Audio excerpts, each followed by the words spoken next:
Welcome, everybody. My name is Dr. Corey Wren, and I am a sociologist and a vegan feminist and vegan witch. And so today, as you may tell, it is really, really hot, and I have to close all the windows because I live in England and we don't have air conditioning here in the height of climate change. So I had to close the windows so that I can be heard. But I thought today would be a very apt day to talk about a very interesting flower from a vegan witch perspective, the sunflower.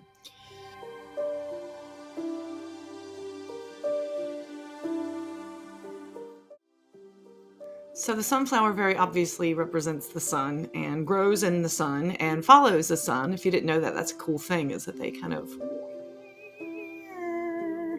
follow the sun as it passes over the sky. But in witchcraft, of course, all flowers have some extra symbolism to them. And this is certainly the flower of the height of summer in summer solstice, Letha, or also we would associate this with Lughnasadh. So here in Kent, where I am, it's still lavender season, but towards the end of summer, they move towards sunflower season.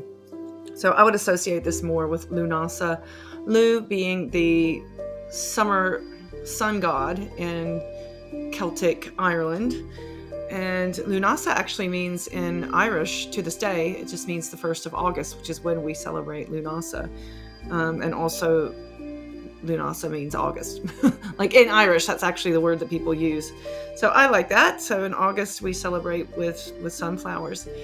But if you are watching this and you're not vegan and you're just into the witchy stuff, the cool overlap though with sunflowers is that sunflowers historically have been, I just feel like I want to keep it near me. I need a fan. It feels like a fan. Anyway, so it, in the vegan community and vegan culture, sunflowers have always represented veganism, believe it or not. So the Vegan Society's logo is a sunflower. I think also the logo for the Vegan Society in, when I say the Vegan Society, the oldest one, the first one is here in Britain, but there are vegan societies all over the world. I think that the Vegan Society of Australia also uses a sunflower. I believe also that the one in South Africa does. But why is that? Well, we can think of all kinds of ways that sunflowers represent veganism, but I think that one of the ideas behind it is that veganism is trying to sort of disassociate itself as much as it can from the negative, depressing, awful, terrible things that happen to non-human animals that inspire us to go vegan, and also the horrible things happening to the earth more broadly that inspire us to go vegan, and sort of remind us that there's joy and happiness in the natural world. And sunflowers, they bring happiness, don't they?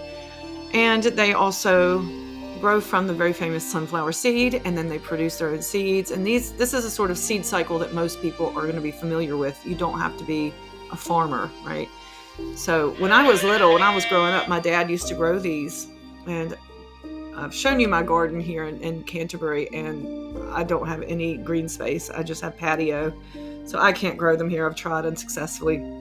But anyway, as a kid, my dad used to grow them. They grow so big and tall, and gosh, I hope one day I can have a garden of my own. But then I remember when it would go to seed, and then we'd pick the little seeds out and chew on them, or leave them there for the birds to eat. So that is a seed cycle that most people are familiar with. And I think that probably has a lot to do with the Vegan Society choosing the sunflower, because it represents that cycle of life and regrowth. Well, that's not too unfamiliar to the witchcraft community either, is it? Because one of the things that makes witchcraft unique as a spiritual practice or a nature-based practice, whatever you want to call it, is that it focuses on the cycles of life, the renewal of life. So sunflowers certainly represent that. They're so attuned to the sun, and they very clearly demonstrate that cycle of life through sunflower seeds that we're also familiar with. And so, yeah, the most ubiquitous summer flowers got to be sunflowers, isn't it? So I thought that was a kind of interesting overlay between witchcraft and veganism. Now, one of the reasons I try to highlight some of these interesting overlaps is because mainstream witchcraft in the UK and in the United States and in Ireland. It tends to be very anthropocentric, despite the fact that it claims to be nature-based, and despite the fact that it claims to work with Earth and work with non-human animals, and despite the fact that it claims to see humans as part of the ecosystem, sort of deep ecology approach.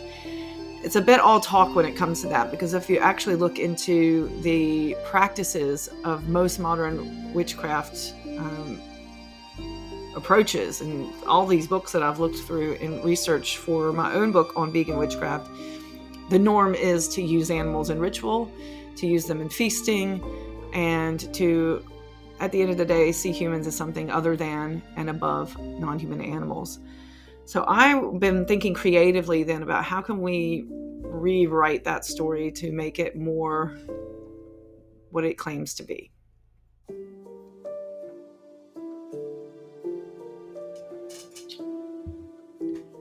Scott Cunningham is an interesting example. So most people will be familiar with Scott Cunningham as one of the leading authors of Wicca and modern witchcraft. And he's written quite a bit on kitchen witchery and just beginner Wicca and herbalism and all that kind of stuff. And he oftentimes will mention sunflowers as being useful for summertime or fire-based rituals because they represent the sun. Yes. Because they represent the sun, the heat, the height of Earth's energy, solar energy. So one of the things he would recommend doing is in the summertime when the sun goes down. So as the sun's power wanes for that day, you can eat sunflower seeds and make wishes on them. And really, you can just incorporate sunflowers anytime you need to bring in that powerful solar warm energy. Oh, you precious baby. Yes, it was very warm today. Unfortunately, Scott Cunningham is kind of an off and on again vegetarian. Well, he's no longer with us. He's been long dead now.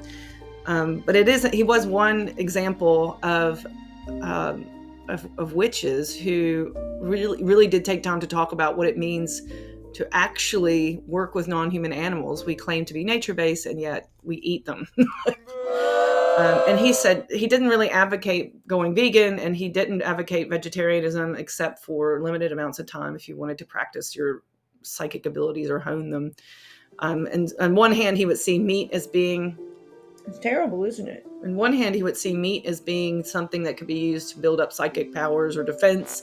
On the other hand, he would promote vegetarianism for the same things. But in a lot of kitchen witchery, you don't see, this is all for another video, but in a lot of kitchen witchery, you don't really see meat talked about too much. It's sort of an unspoken norm that non-human animals are there to be eaten and used as resources. Terrible, terrible. But anyway, I thought sunflowers were an interesting flower that we can bring back into vegan witchcraft because of this interesting parallel that in witchcraft itself, sunflowers are very symbolically potent, and they're used in a lot of summertime fire, energy-based, even masculine ritual work. But also in the vegan community, it represents this regrowth. It represents having faith in nature. It represents the possibilities of living with nature without hurting non-human animals. And also, sunflower seeds, back in the day, that used to be a major source of protein and fat for vegans in a world before we could just go to the grocery store and get any old junk that was vegan, right, Mishka? Yeah, she's got her little paws on the desk. It's so cute. It's so cute. Anyway, so think about that. How can we work sunflowers into our ritual and our day-to-day practice? Even if you're not into ritual work, you can do as I do and just stick some on your altar and just kind of bask in their glow and be energized by them and use them as a positive reminder that yes, there's horrible, horrible things happening to the earth and to non-human animals, and yet we see that nature resists nonetheless. And there's some positivity in that potential for regrowth and reclaiming. Yes.